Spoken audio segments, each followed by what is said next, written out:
Avez-vous déjà vu deux adolescents échanger un vêtement, un objet, un bijou en signe de leur amitié ou amour naissant? Religieuse dans un établissement scolaire, c'est quelque chose que je vois souvent et qui me fait, j'avoue, énormément rire. Mais je suis tout de même émerveillée de voir tout le mal qu'ils se donnent pour la mise en scène, la qualité du cadeau, etc. Dans la mesure où nous sommes corps, âme et esprit, comme nous le dit saint Paul, nous avons besoin de ces actes concrets, de ces gestes physiques et sensibles qui nous aident à manifester notre amour et notre foi. Comme ces adolescents, Jésus a voulu nous témoigner son amour en nous laissant ce qu'il a de plus précieux, son Esprit Saint et les sacrements.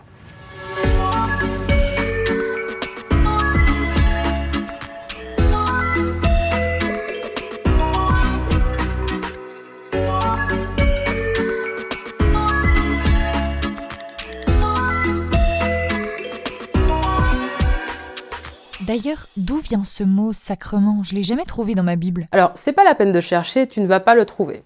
Tout simplement parce que dans la Bible, nous trouvons le mot sacramentum en latin et mysterion en grec. Sacramentum pour signe, mysterion pour mystère. Ce sont ces deux mots qui sont à l'origine du mot sacrement que nous utilisons aujourd'hui.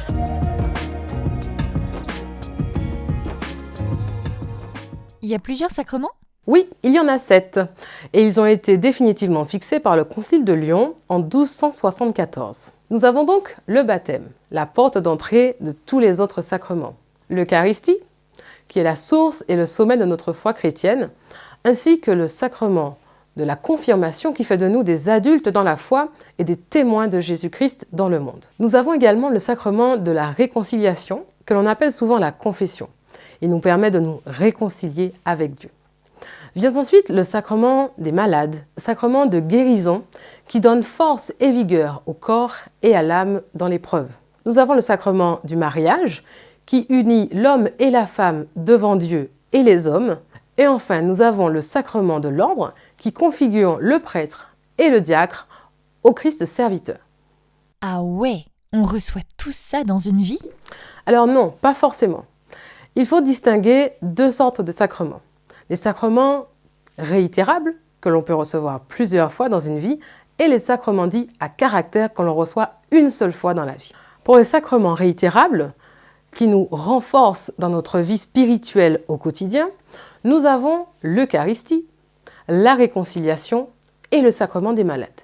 Pour les sacrements qu'on reçoit une seule fois dans notre vie, c'est-à-dire des sacrements à caractère, donc qui impriment un sceau dans la personne. C'est comme si Dieu nous mettait un tatouage sur notre cœur. On a donc les sacrements du baptême, de l'ordre et de la confirmation. Alors le mariage, c'est un peu particulier. On peut se marier une seule fois. Mais si l'homme ou la femme devient veuf, il est libre de pouvoir se remarier.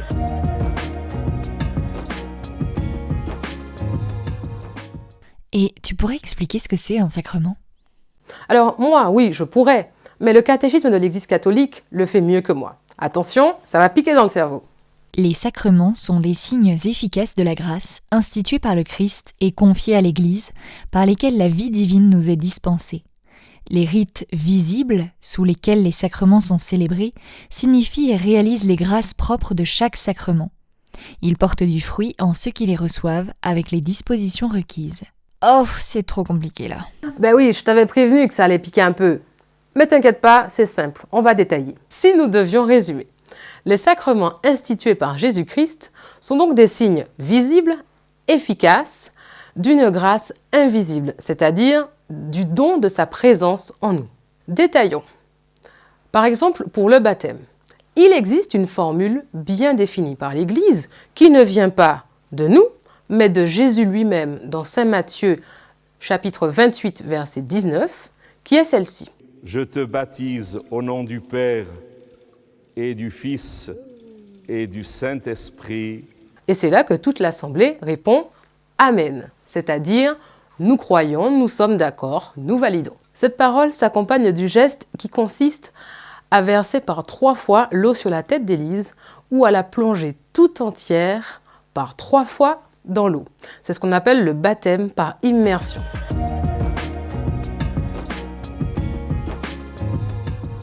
Il est important de retenir qu'avec les sacrements, Dieu agit sur notre âme par notre corps.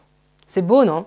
Souvent, on se dit que notre corps est trop gros, trop petit, trop grand, trop mince, trop, ou pas assez, pas assez, pas assez. Tu te reconnais, non? Alors qu'en fait, Dieu nous aime profondément avec ce corps. Ce corps blessé par le péché, par les blessures que nous avons dans notre enfance, bref, un corps que nous aimerions bien balancer. Mais souviens-toi, quand Jésus apparaît à Thomas, il a toujours ses plaies dans ses mains, dans ses pieds, dans son côté.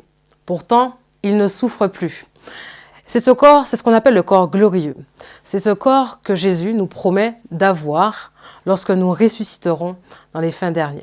Souviens-toi que Dieu nous aime et nous sauve avec ce corps blessé. Par les sacrements, il vient toucher ce corps. Il vient le bénir, le guérir, le sanctifier.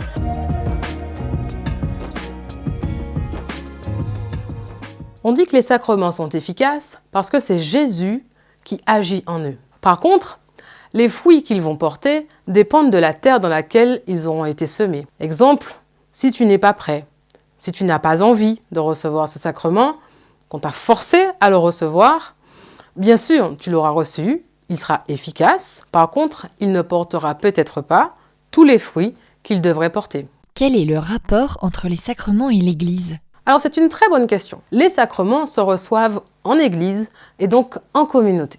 C'est pour cela que par exemple, sauf exception bien sûr, le sacrement des malades doit se recevoir en communauté, donc avec les amis, la famille et quelques autres membres de la paroisse. Alors, toi qui te demandes comment être un bon chrétien, comment avoir la vie éternelle, comment sentir la présence de Jésus dans ta vie, comment devenir saint, profite des sacrements. C'est vraiment le cadeau que Jésus a voulu nous donner pour nous faire partager sa vie divine. Alors profitons-en et rendons grâce à Dieu pour ce merveilleux cadeau.